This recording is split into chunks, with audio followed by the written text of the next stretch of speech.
Assalamualaikum warahmatullahi wabarakatuh dan salam sejahtera. Nama diberi Isma Husna binti Isma Rizal. Saya merupakan pelajar PPISMP ambilan Ogos 2429 daripada unit PIM 1. Jadi, insya-Allah pada hari ini saya akan membentangkan tugasan yang telah diberikan oleh pensyarah saya iaitu Encik Syakirin bin Abdul Ghani yang bertajuk Aspirasi dan Hala Tuju Pendidikan serta Implikasi Terhadap Guru Berjiwa Pendidik. Baiklah, saya akan mulakan pembentangan saya dengan memberikan definisi Standard Kualiti Pendidikan Malaysia (SKPM). Menurut Kementerian Pendidikan Malaysia pada tahun 2010, SKPM ialah satu instrumen penilaian yang berfungsi dalam mengukur kualiti pendidikan dengan jelas dan komprehensif secara berterusan ke arah pencapaian yang memberi impak dalam kemenjadian murid. Apakah fungsi SKPM? Fungsi SKPM adalah sebagai panduan oleh pihak sekolah dalam menguruskan operasi mengikut keperluan dan kepentingan bagi mencapai satu standard yang memuaskan. Di samping itu, SKPM juga membantu pihak sekolah dalam mengenal pasti kekuatan dan kelemahan. Seterusnya, tindakan penambahbaikan dapat dilakukan. Seterusnya, Standard Kualiti Pendidikan Malaysia terbahagi kepada 5 standard. Yang pertama, kepimpinan dan hala tuju. Yang kedua, pengurusan organisasi. Yang ketiga, pengurusan kurikulum, ko-kurikulum dan sukan dan hal ehwal murid. Yang keempat, pengajaran dan pembelajaran. Dan yang terakhir adalah kemenjadian murid. Jadi saya akan menerangkan Standard Kualiti Pendidikan Malaysia satu persatu. Standard yang pertama iaitu kepimpinan dan hala tuju. Kepimpinan sekolah berperanan sebagai pemimpin, berimpak tinggi dan berupaya menggembleng dan menggerakkan warga sekolah. Hal ini demikian bagi memajukan sekolah dan meningkatkan kualiti pembelajaran dan pembelajaran PDP. Standard yang kedua iaitu pengurusan organisasi. Organisasi sekolah diuruskan dengan mengambil kira potensi dan keperluan staf dan kemudahan sumber dalaman. Di samping itu, organisasi sekolah juga perlu memanfaatkan sumber luaran supaya sekolah dapat berfungsi dengan cekap dan berkesan. Kita teruskan kepada standard yang ketiga, iaitu pengurusan kurikulum, ko-kurikulum dan sukan dan hal ehwal murid. Bidang kurikulum, ko-kurikulum dan sukan dan hal ehwal murid diuruskan dengan cekap dan berkesan. Hal ini demikian bagi memastikan sekolah berfungsi sebagai institusi pembelajaran dalam melahirkan murid yang seimbang dari pelbagai aspek antaranya intelek, rohani, emosi dan jasmani. Standard yang keempat iaitu pengajaran dan pembelajaran. Guru merancang dalam melaksanakan proses PDP yang berkualiti tinggi dan bersungguh-sungguh. Kesannya, dapat memperkembangkan potensi dan pencapaian murid pada tahap optimal secara berterusan. Contohnya, guru boleh mengadakan kaedah gallery walk di mana murid bergerak dari satu stesen ke stesen lain untuk mengumpul maklumat. Seterusnya, membuat infografik bersama ahli kumpulan. Seterusnya, kita bergerak kepada standard yang terakhir iaitu standard kelima, kemenjadian murid. Pendidikan di sekolah melahirkan murid yang berilmu pengetahuan, berketerampilan, berakhlak mulia, bertanggungjawab dan berkeupayaan mencapai kesejahteraan diri. Antara aspek yang dinilai dalam standard kelima ialah pencapaian akademik dan sahsiah dan nilai moral. Contohnya, murid berupaya mendapatkan keputusan peperiksaan yang cemerlang dan mampu menguasai soft skill. Seterusnya, kita beralih kepada Standard Kualiti Pendidikan Malaysia gelombang yang kedua. Mulai 2017, SKPM telah ditambah baik dan dikenali sebagai Standard Kualiti Pendidikan Malaysia gelombang kedua, SKPMG 2. Sebagaimana SKPM pada tahun 2010, SKPMG 2 merupakan instrumen panduan kepada pentadbir dan warga sekolah dalam meningkatkan keberkesanan, pengurusan dan proses pengajaran serta pembelajaran.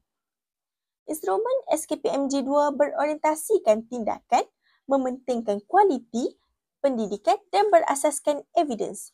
Pengetua atau guru besar berperanan sebagai peneraju, pembimbing dan pendorong dalam melaksanakan tugasnya sebagai pemimpin sekolah.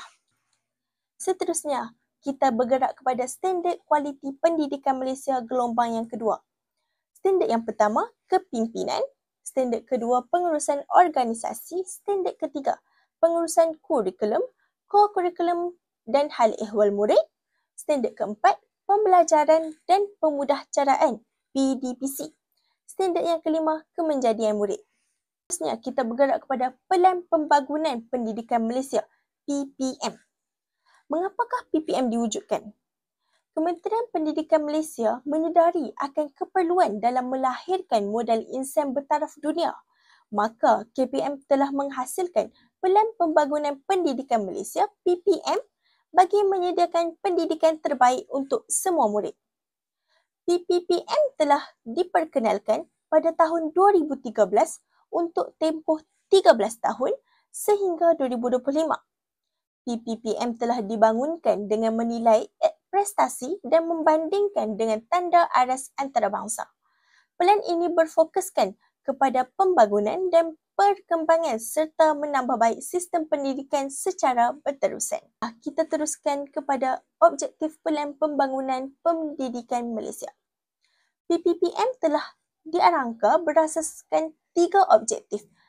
Objektif yang pertama, memahami prestasi dan cabaran semasa sistem pendidikan Malaysia yang berfokuskan penambahbaikan akses kepada pendidikan, meningkatkan standard, merapatkan jurang pencapaian, menggalakkan perpaduan dalam kalangan murid serta memaksimumkan keberkesanan sistem.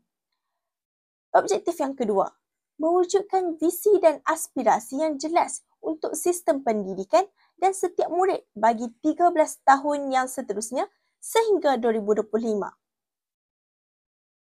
Objektif yang ketiga pula, menggariskan program transformasi yang menyeluruh untuk sistem pendidikan yang membolehkan sistem ini memenuhi permintaan baharu dan jagaan yang meningkat serta menyokong transformasi perkhidmatan awam. Jadi bagi mencapai ketiga-tiga objektif ini, PPM telah dilaksanakan dalam 3 fasa atau lebih dikenali sebagai 3 gelombang, 5 aspirasi sistem pendidikan, 6 aspirasi murid dan 11 anjakan.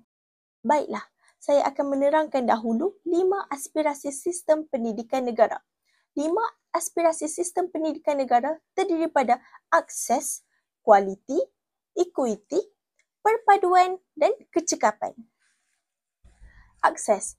Setiap kanak-kanak berhak mendapat peluang pendidikan berkualiti tanpa mengira latar belakang sosioekonomi, geografi atau kemampuan fizikal.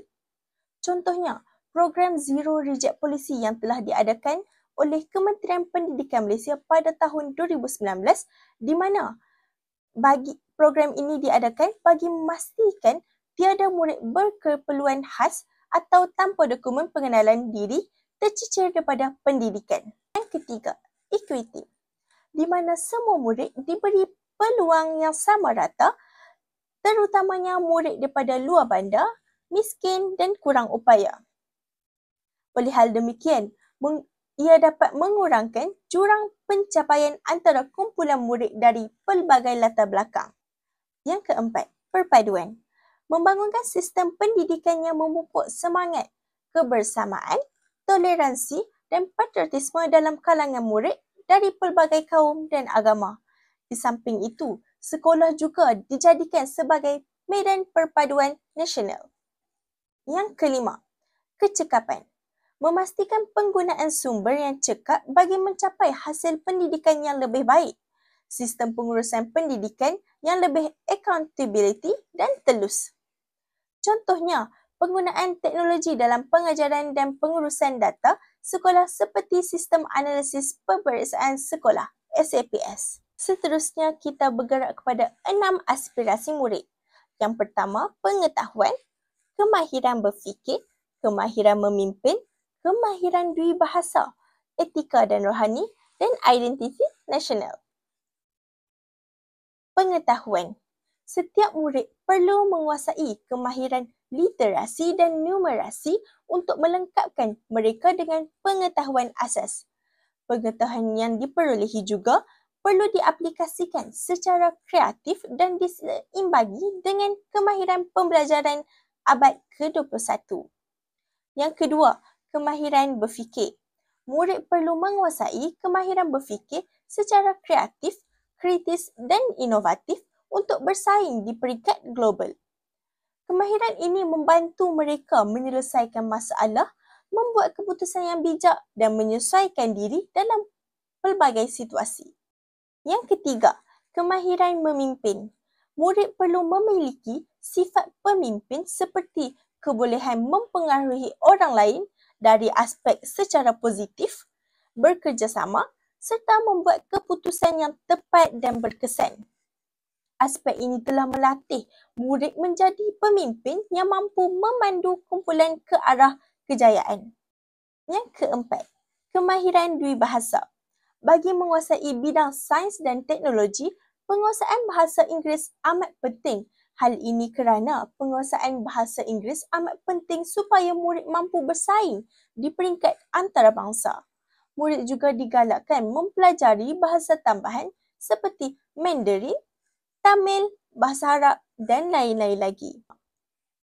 Yang kelima, etika dan kerohanian. Murid perlu dibentuk dengan nilai moral yang tinggi, mempunyai akhlak mulia dan mampu membezakan antara yang baik dan yang buruk. Aspek ini menekankan kejujuran, disiplin dan integriti dalam kehidupan seharian. Kerohanian pula membimbing murid agar bersyukur, bertimbang rasa serta menjalani hidup dengan penuh tanggungjawab. Yang keenam, identiti nasional. Murid dididik untuk berbangga dengan identiti sebagai rakyat Malaysia yang berbilang kaum dan hidup bersatu padu. Mereka juga perlu memahami perbezaan budaya dan menghargai kepelbagaian tersebut sebagai kekuatan negara. Semangat patriotisme juga perlu diterapkan agar murid menjadi warga negara yang berjiwa besar dan bertanggungjawab. Seterusnya, kita bergerak kepada Sasiah Guru Cemerlang. Sasiah atau personality merupakan satu konsep yang menggambarkan kepribadian seseorang individu. Dalam konteks perguruan, ciri-ciri personality yang positif seperti baik, berakhlak mulia, merujuk kepada sasiah yang perlu ada pada seorang guru. Tugas mendidik dan melahirkan model insan yang cemerlang bukanlah satu tugas yang mudah. Oleh itu, guru perlulah memiliki jati diri yang jitu untuk menzahirkan akhlak yang mulia. Sasiah guru cemerlang merujuk kepada kepribadian unggul yang dimiliki oleh seseorang guru yang bukan sahaja cemerlang dalam pengajaran tetapi juga menjadi contoh teladan kepada murid, rakan sekerja dan masyarakat. Oleh itu, guru seharusnya mempunyai ciri-ciri kualiti peribadi yang mencerminkan kecemerlangannya sebagai seorang pendidik. Terdapat 8 ciri-ciri sasiah guru cemerlang. Antaranya ialah konsep kendiri positif, berakhlak mulia, bertanggungjawab dan amanah, dedikasi, bersikap terbuka, penyayang, penampilan dan keterampilan. Baiklah, kita masuk kepada bahagian kita yang terakhir, iaitu implikasi guru berjiwa pendidik. Di bahagian ini, saya akan mengupaskan implikasi guru berjiwa pendidik dan terhadap kurikulum, murid, guru, latihan guru dan pemimpin sekolah. Jadi, yang pertama, implikasi guru berjiwa pendidik terhadap kurikulum. Guru berjiwa pendidik dapat memahami falsafah di sebalik kurikulum dan bukan sekadar mengikut silibus semata-mata. Oleh itu, mereka lebih kreatif dalam menyesuaikan kandungan pembelajaran dan menghasilkan bahan bantu mengajar agar lebih menarik dan relevan seiring dengan era globalisasi kini. Kesannya, kurikulum lebih berkesan kerana guru mampu menghubungkan teori dengan amalan kehidupan murid. Contohnya, dalam subjek sains, guru bukan sahaja mengajar teori tetapi merancang eksperimen kreatif agar murid lebih memahami konsep secara praktikal. Seterusnya, implikasi yang kedua iaitu implikasi guru berjiwa pendidik terhadap murid. Murid lebih bermotivasi dan seronok ketika belajar kerana guru berjiwa pendidik memahami emosi dan keperluan mereka. Guru ini bukan sahaja mendidik tapi juga membimbing dan menyokong murid untuk mencapai potensi mereka. Murid akan menjadi lebih berdisiplin dan berakhlak kerana mereka menghormati guru yang ikhlas dan penyayang. Guru yang memahami dan cakna dengan masalah muridnya serta memberi dorongan akan melahirkan murid yang lebih yakin dan berusaha. Yang ketiga, implikasi guru berjiwa pendidik terhadap guru. Guru berjiwa pendidik menjadi sumber inspirasi kepada rakan sekerja. Mereka sering berkongsi idea, kaedah inovatif dan saling menyokong demi meningkatkan mutu pengajaran. Suasana sekolah akan menjadi lebih positif dan profesionalisme guru meningkat.